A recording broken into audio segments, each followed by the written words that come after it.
All right, 7 marker, HL, paper 1, 2023. So first one is find the 0 of f of x. So that basically means when y will be 0, what are the x values? So indirectly you can just put f of x as 0. So here it would be 0, which you could just see that it's 7x plus 7 equals 0, because this 2x minus 4 will multiply to 0, which would just be 0, and then you get 7x plus 7 is 0. So x is minus 1. I think that's it, actually, just 2 marks. I'm not sure if they want the y value. I don't think so. B for the graph, write down the vertical. Okay. So vertical asymptote, denominator, always equal to 0 for these sort of fraction, I think, functions.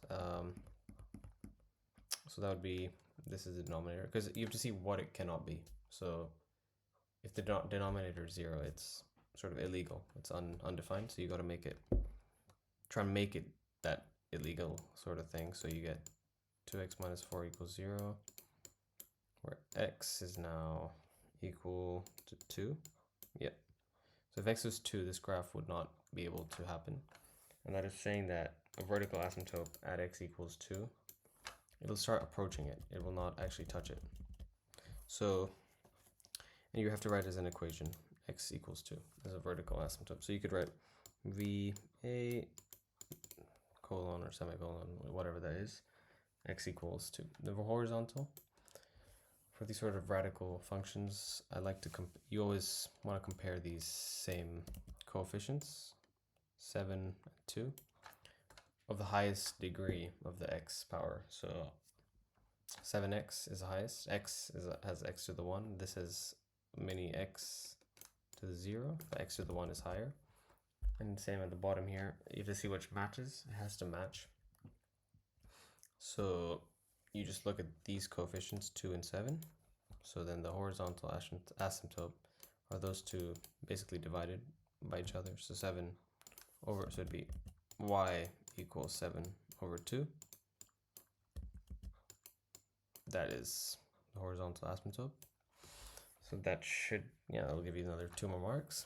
And then the inverse. Inverse, you just switch the variables around. Usually this would be y equals 7x plus 7 over 2x minus 4. Now you just switch it, and instead of y, you put x.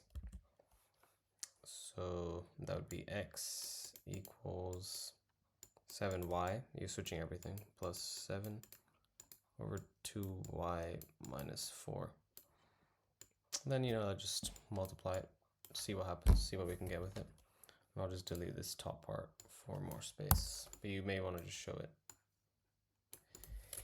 Right, and then you get 2y x minus 4x, just simple multiplication equals 7y plus 7. And here, I think a tip I'll give is just try and bring all the y's together and all the x's together.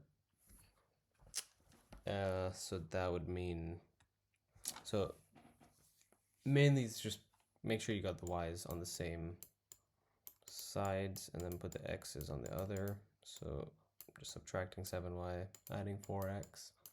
And here you'll see you can factor out a y. You want to try and make sure you can factor out some sort of y. So y, 2x minus 7, 4x plus 7. And this y here, this is basically your f inverse of x. So it is the inverse function. So after dividing 2x on both sides, you would get 4x plus 7 over 2x minus 7. That's it. Those should be the 7 marks. Pretty easy, I hope.